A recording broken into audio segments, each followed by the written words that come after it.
A 3-year-old catches an attitude on camera and suddenly the whole internet starts talking about her like she skipped straight past preschool and landed in grown woman court. Meanwhile, the actual adults in this orbit keep getting fresh grace, fresh excuses, fresh people can change speeches. And that right there, that's the piece that makes this whole situation feel off. And I mean off in a very specific way. Not internet is mean today off. Not celebrity family drama off. I'm talking about that flavor of off where you can feel the temperature in the room change and nobody around the table wants to be the one to name it. Because the second you name it, you become the buzzkill. You become the person ruining the joke. You become the one ringing the bell on a story everybody else is treating like Tuesday entertainment. But somebody has to ring it, so we might as well do it here, on this channel, with the lights on. Quick pause before we go deeper. If you like your hip-hop mess broken down without all the fake clean PR wording, hit like, subscribe, and ring the bell, because this one keeps getting weirder the longer you stay at it. And weirder is the right word, by the way. Not scandalous, not jaw-dropping. Weird, because the actual sequence of events here, when you sit down and chart it, doesn't behave like a normal family blow-up. It behaves like a content arc. It has acts. It has beats. It has callbacks. It has a finale being teased before the second act even closed. That alone should make you slow down and pay attention. So let's place it. This week, Karlissa Saffold Harvey went on a kitchen rant defending Journey Porter. Blueface and Jaidyn Alexis' 3-year-old daughter better known online as Pinkface, after a run of viral clips turned the child into social media debate bait.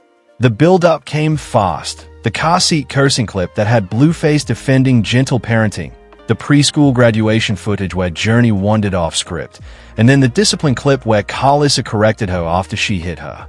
And Karlissa's angle, if you strip away all the cooking show side quests and the extra smoke, is basically this: why are some of y'all harsher on a toddler than you are on full-grown people who've done way worse and still get applause for breathing correctly on a Tuesday? That argument, strip it of the seasoning and the side eyes, is actually one of the more honest sentences anybody in this entire situation has said out loud. Because she's not wrong about the lopsidedness. The same comment sections that will write 3 paragraphs about a preschooler's tone will turn around and call a fully grown man with a documented pattern of chaos misunderstood. That hypocrisy is loud. That hypocrisy is documented. That hypocrisy has receipts. So when Karlissa points at it, she's pulling a string a lot of viewers have wanted somebody to pull. But, and this is where the story gets slippery, pointing at hypocrisy and exploiting hypocrisy are not the same move, even when they use the same words. Hold that thought, because we're coming back to it. Now, before we even start picking sides, listen to the quote pattern, because this is where the story stops being random and starts becoming a machine. On June 10th, after people dragged him for not being harder on his daughter, Blueface said, "We're going to keep the gentle parenting going on," and then doubled down with, "I would never listen to social media in real-life situations." That was the first flag. Not because it was shocking, because it told you the family already understood that criticism itself was becoming part of the content loop. Read that sentence again. I would never listen to social media in real-life situations. That's not a parenting statement. That's a media management statement dressed up like a parenting statement. A parent who genuinely doesn't care about social media doesn't go on social media to announce that they don't care about social media. The very act of broadcasting your indifference is the tell. It's a wink. It's the wrestler breaking the fourth wall to remind you he's still in control of the storyline. And once you see that wink, you can't unsee it for the rest of the saga. A second later, well, not literally, but close enough, he added, "When my daughter get old enough to understand right from wrong, then we will apply the pressure. Until then, it's no, don't, and stop." Fair. Maybe. Convenient. Also maybe. Because once you say that out loud, every future clip gets judged against that sentence. It also installs a permission structure. Think about it like this. He's not just defending today's footage. He's pre-defending every clip that will surface for the next several years. She's too young to understand right from wrong is not a parenting philosophy in this context. It's a shield. It's a shield with a long warranty. Every time the camera catches her doing something that would get any other kid corrected harder, That quote becomes the standing reply. The audience is being trained, episode by episode, not to expect intervention. And once you train an audience not to expect intervention, the unruly clips stop being failures of the household and start being features of the household. Then the graduation footage lands, and suddenly the little moments are getting framed like scenes. Journey says, "This is stupid. I don't want to wear this anymore." Tiny sentence, huge internet life. That's the part people miss. A kid says one bratty thing, and online it stops being a moment and starts becoming a character arc. And the character arc piece is what people genuinely underestimate. Because in a normal family, a 3-year-old saying this is stupid at graduation is a Tuesday. It's a memory. Maybe it shows up at her wedding one day in a slideshow. In a content family, the same sentence becomes a recurring quote, a soundbite, an audio trend, a reaction template. Other accounts will use it. Other kids will repeat it. It becomes IP without anybody filing a trademark. That's not parenting collateral. That's a catchphrase getting born in real time. And catchphrases are how characters get installed in audience memory.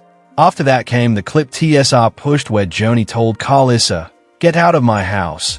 And Karlissa shot back, "This isn't your house. You don't pay no bills, hey. I'm not even gonna lie."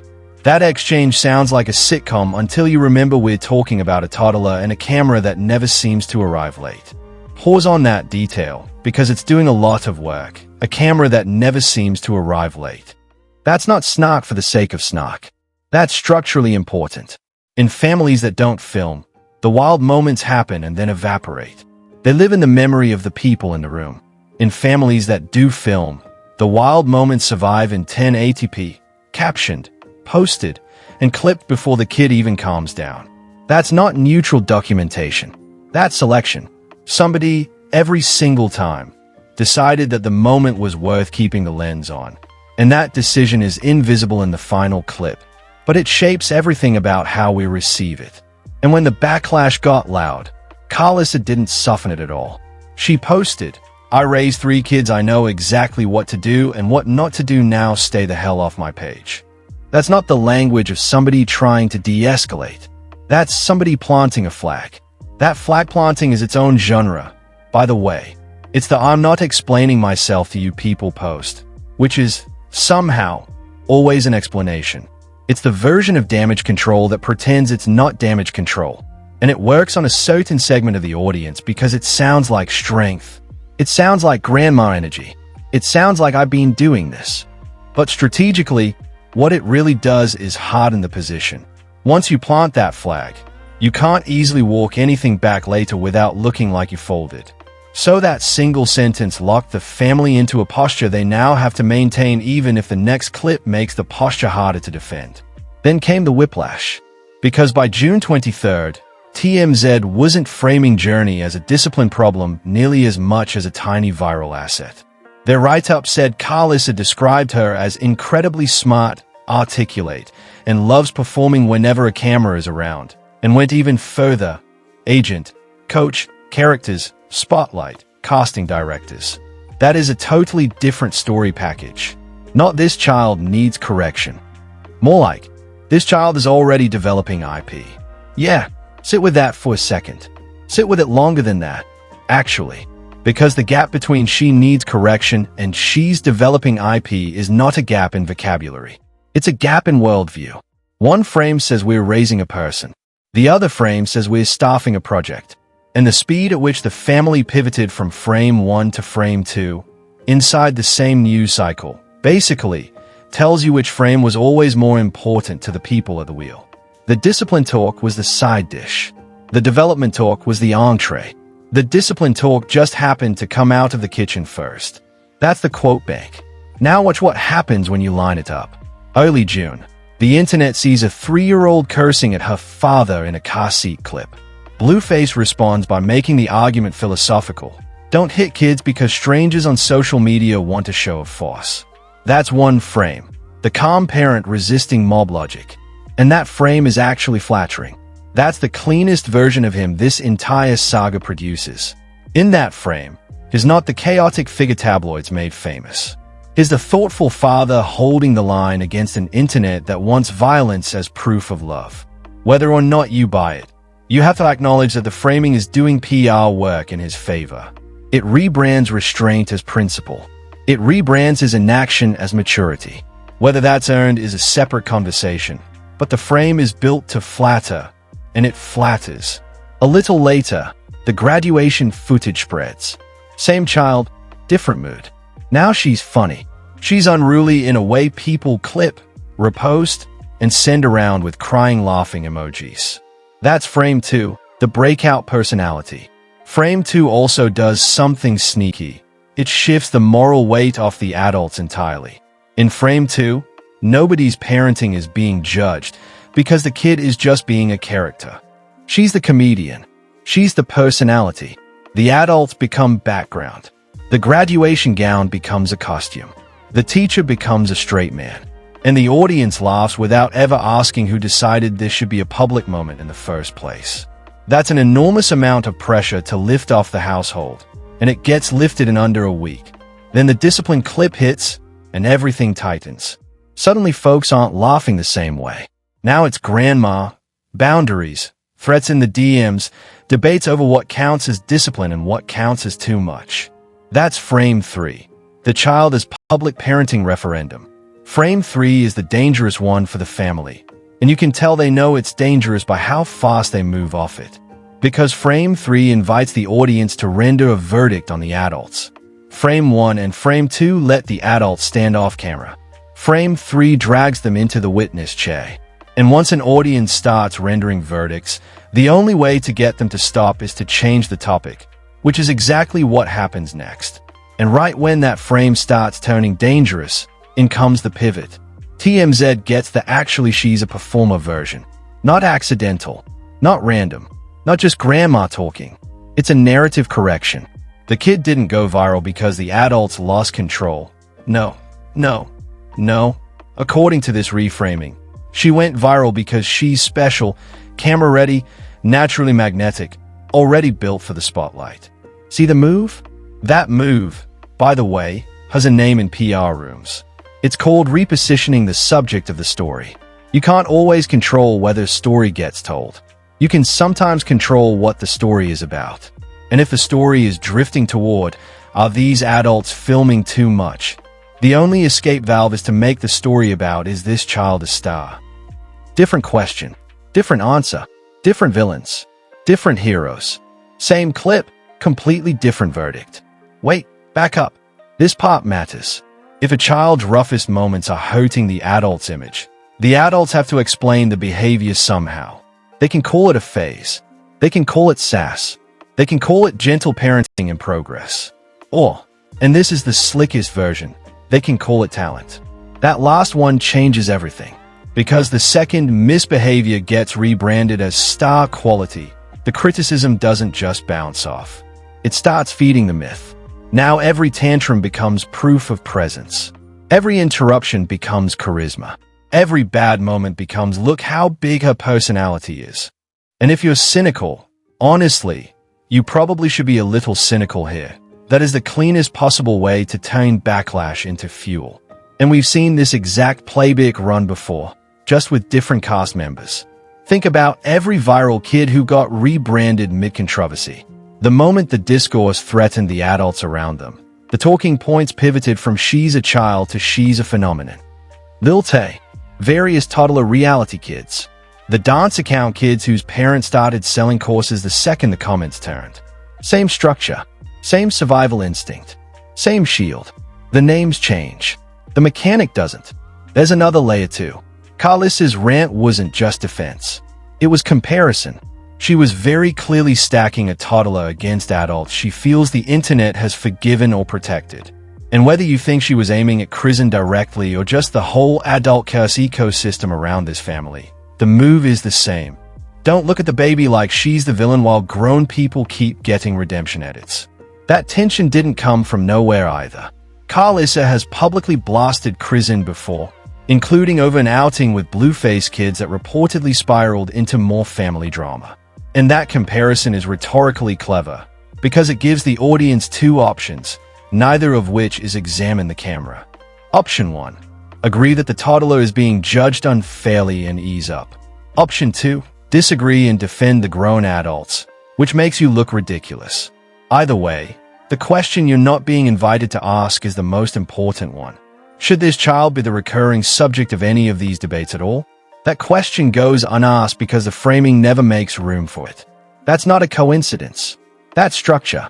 So this isn't one isolated live stream. It's part of a longer house style.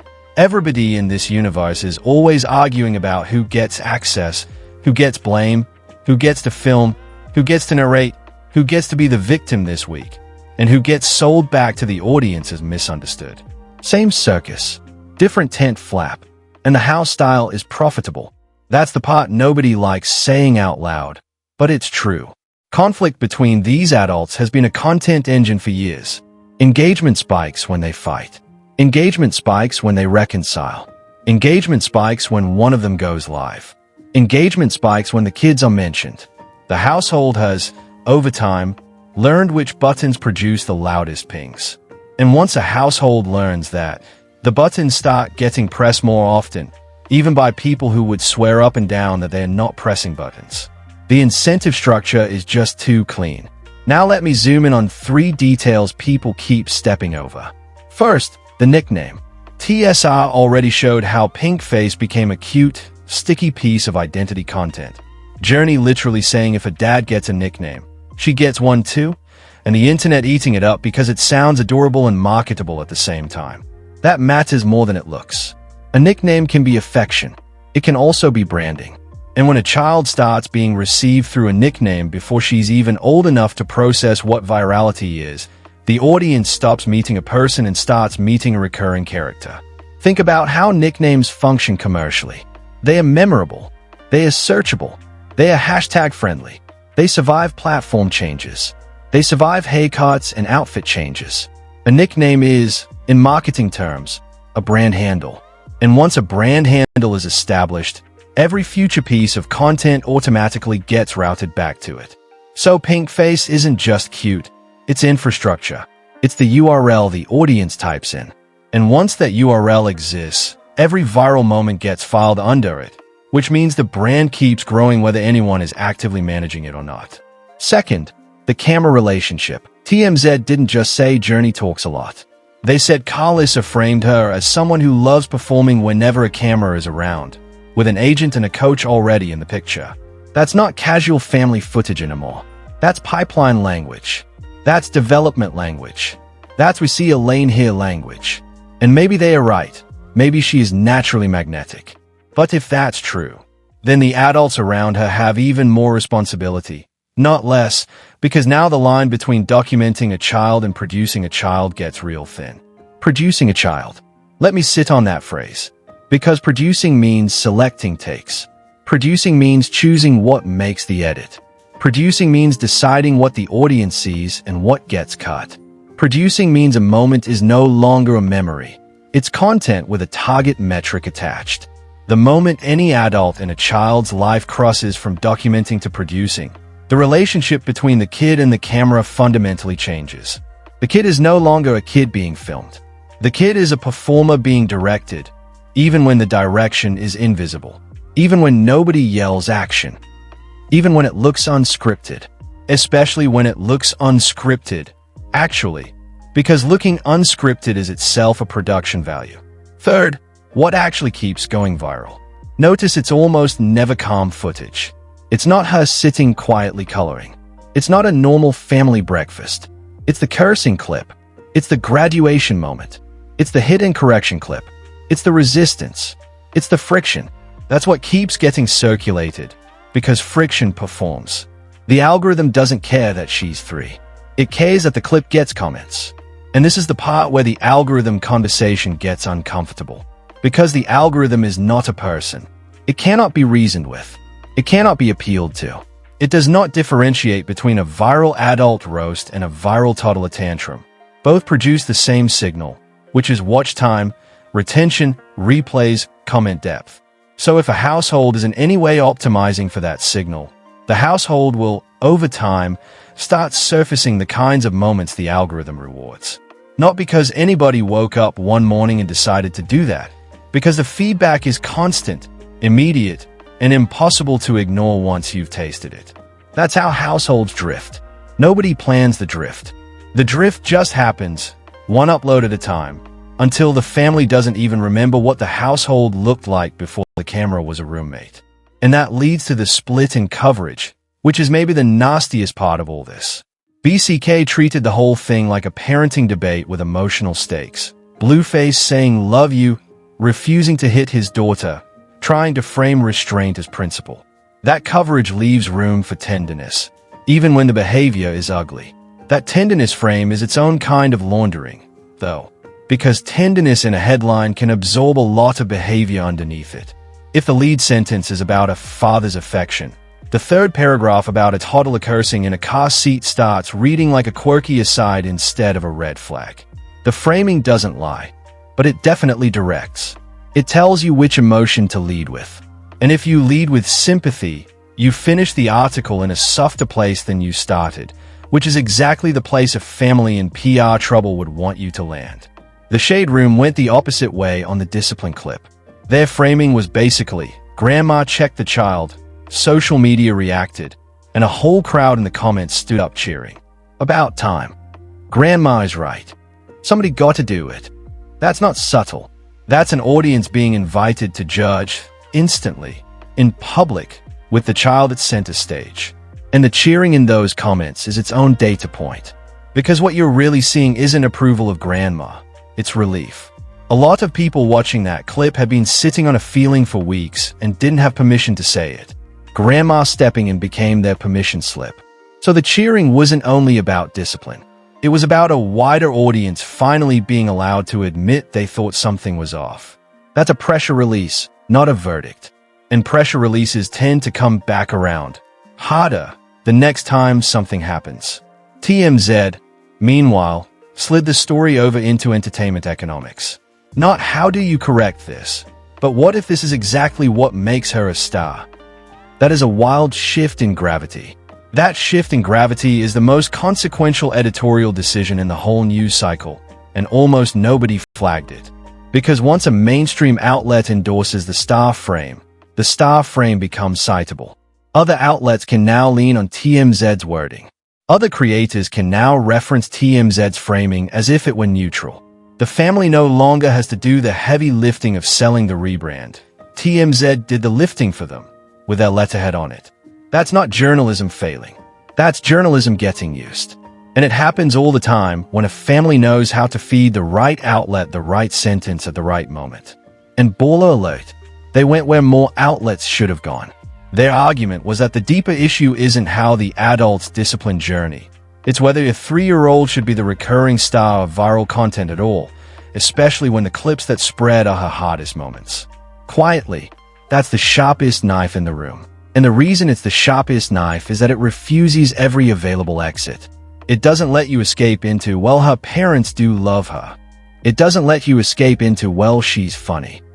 It doesn't let you escape into, well, Grandma corrected her. It puts the camera itself on trial. And once the camera is on trial, no amount of cute clips can be the closing argument. That's why most outlets won't go there. Going there shrinks the size of the next story. Going there makes future clips harder to post. Going there is bad for the content economy that all these outlets quietly depend on. So most of them won't. Baller Alert did. Credit where it's due. Now, some people are going to say, you are overthinking this. Kids act out. Families post.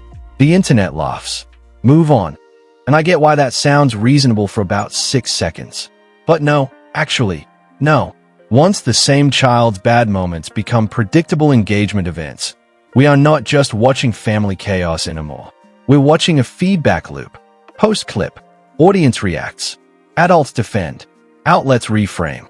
More people watch. New clip drops. Repeat.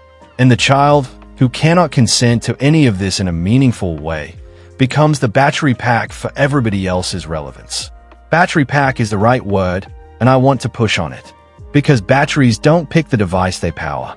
Batteries don't get a percentage of the profit. Batteries don't get to opt out when they are low. Batteries get used until they need to be replaced or recharged, and then they get used again. That's not a metaphor I'm using for shock.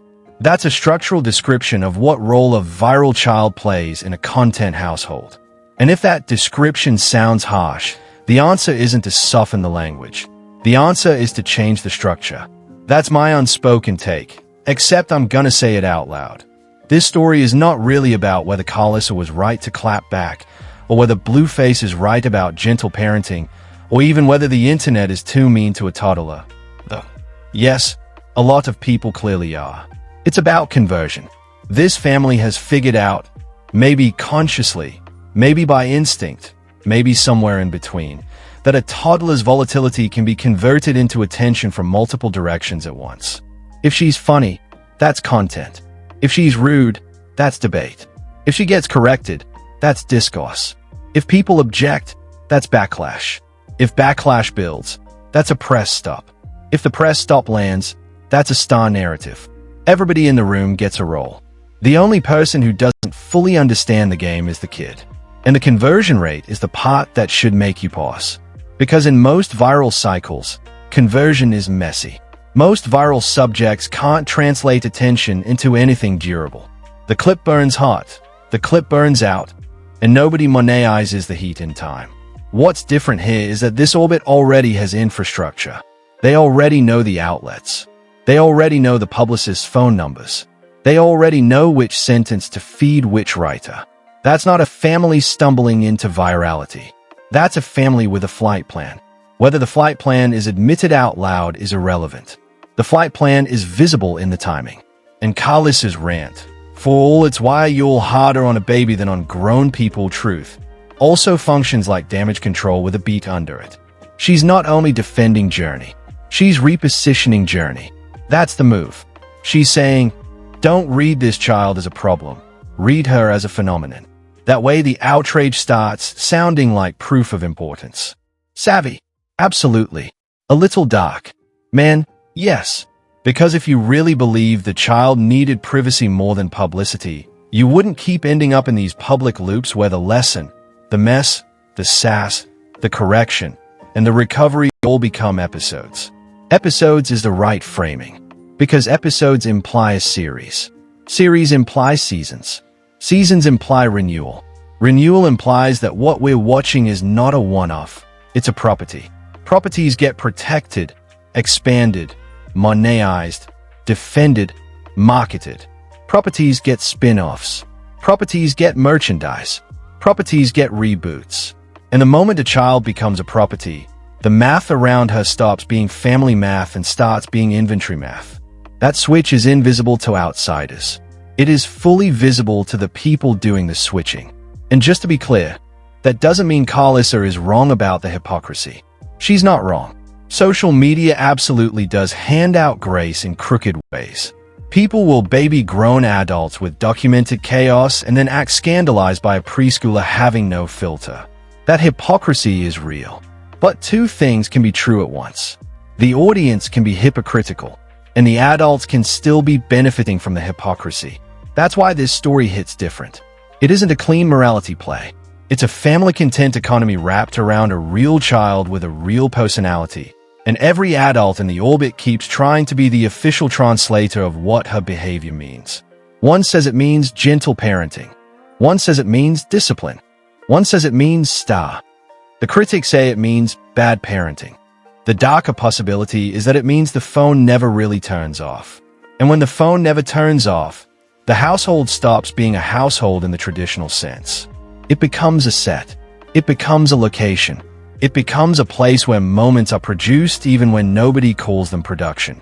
The child grows up inside a frame instead of inside a room. The difference is small in a single clip. The difference is enormous over a childhood. Let me sketch the power map real quick. Because if you don't see the power map, none of this clicks into place. Blueface holds the brand recognition. He's the celebrity hook. Without him, none of these clips reach the front page of anybody's feed. His name is the entry door. He benefits when the kid trends because it keeps his own SEO healthy without him having to do anything more controversial than exist. Jaidyn holds the proximity. She's the mother. She controls the daily access. Her position is structurally the strongest if she wants it to be, because without her cooperation, None of this footage exists in the first place. Whatever stance she takes is, in practical terms, the deciding stance. Karlissa holds the narrator role. She's the one who shows up to explain. She's the one who flips the frame. She's the one who feeds the outlets the next paragraph. In any media universe, the narrator is the most underrated position in the room, because the narrator decides what the events mean. Events are clay. Narration is the kill. The outlets hold distribution. They decide which framing reaches mass audiences. Their power is conditional on access, which is why they tend to be gentle with the people who feed them. And the child holds, let's be honest, the engagement. She is the metric. She is the spike on the chart. She is the reason any of this travels, which is exactly the part of the power map that should disturb you, because the engagement holder is the only person in the room who didn't sign up for the job. Now zoom out further, because this isn't just one family. This is a category. Black family content, in particular, has been transformed over the last decade from home video to revenue stream. Some of that is beautiful, generational footage, family pride, joy preserved. Some of it is something else. Some of it is kids being asked to be characters before they finish learning to be people. And the line between those two outcomes is not visible in any single upload. It only becomes visible years later, when the kid is 15 and being asked to react to clips of themselves at 3. That's the conversation almost nobody is having on the front end. Because on the front end, everybody's still calling it cute. There's also the parasocial layer to think about. Audiences who watch a child grow up online form a relationship with that child that the child never consented to and cannot reciprocate. Strangers feel like they know her. Strangers feel like they have opinions she should hear. Strangers feel entitled to comment on her tone, her face, her behavior, her clothes, her parents, her future. By the time she is old enough to even understand what the internet is, she will already have a permanent file of strangers who think they are characters in her life. That file does not delete. That file does not expire. That file shapes how she walks into every room for the rest of her life, whether anybody acknowledges it or not. Now let's talk about where this goes from here. Over the next few weeks, the family will keep leaning into the she's a star frame because it will do the best job of neutralizing the ugliest backlash. More cute clips will surface. More big personality language will show up. More people will pretend the issue was never the exposure, only the behavior. And that version will work on a lot of viewers, because charm will always clean up a mess faster than explanation. Expect, specifically, a softer wave. Expect a tender clip. Expect a look at her hugging her cousin clip. Expect a she said the cutest thing today caption. Expect a styled photo set with a caption about her being 3 going on 30. Expect Karlissa to soften her tone publicly, not because she changed her mind, but because the soft tone phase is the second act of every PR storm. Hard clapback first, warm photo set second. It works because audiences forgive faster than they remember. Then there's the version that will flip the whole room. If another clip goes viral where Journey is cursing, hitting, or getting corrected on camera, the criticism will stop centering the kid and swing harder toward the adults filming her. The leave that baby alone crowd will grow. The why is this always online crowd will get louder. And once that question takes over, cute captions will stop being enough. The tipping point clip is the one to watch for. It won't necessarily be the worst clip. It'll be the one that lands in front of the wrong audience at the wrong time. Could be a teacher account. Could be a child development creator with a calm voice and a large following. Could be a public figure outside hip-hop entirely who reposts it with a single sentence caption. Whatever it is, once that reshare happens, the conversation jumps platforms, jumps demographics, and stops being a hip-hop story. At that point, the family's existing playbook stops working, because the playbook was built for one audience and the conversation just walked into a different room. 5 years from now, this era will either read like the messy origin story of a carefully managed young personality, or it will sit there as one more case study in how the algorithm taught adults to turn a child's hardest moments into recurring entertainment. And if the second version wins, the people who thought they were building a legend will realize they were really building an archive. That's the risk. Not that the kid has attitude. Plenty of kids do. Not even that the internet is cruel. We already know that. It's that everybody around the moment will keep telling themselves they are explaining her, protecting her, defending her, shaping her, helping her, while the camera keeps collecting. And cameras, unlike family, don't forget. The cameras will outlive the explanations. The cameras will outlive the rants. The cameras will outlive the gentle parenting press cycle. The cameras will outlive the she's just a phenomenon framing. The cameras will outlive the grandma flag planting post. They will be there, untouched, fully searchable, when Journey is old enough to type her own name into a search bar. Every quote in this script will still be findable. Every clip will still autoplay. Every comment section will still be open. That's the part nobody around her is budgeting for, because budgeting for it would require admitting it. So if you ask me what the real story is, here it is in one sentence. A 3-year-old is being narrated in real time by adults who all have different reasons to keep her on camera, and the internet is being asked to pick which narration to believe instead of asking whether the narration should be happening at all. That's the trap. That's why this one doesn't sit right. That's why the hypocrisy point Karlissa raised is both true and weaponized at the same time. And that's why this channel keeps coming back to stories like this one. Because if we don't break the framing apart in public, the framing wins by default, and the next viral toddler gets the same playbook run on her with even fewer people noticing. If you felt this breakdown, run the like button up, subscribe to Celeb Virex, hit the bell, and drop your take below. Was Karlissa protecting that baby, repositioning the narrative, or both? Either way, keep your eyes open. This story is not done with us yet. And next time a clip of a 3-year-old hits your feed with a caption that's a little too clever, a little too packaged, a little too on brand, ask yourself who wrote the caption, who picked the thumbnail, who timed the post, and who benefits if you laugh before you think. Because somebody is always answering those questions behind the scenes. We might as well start asking them out loud.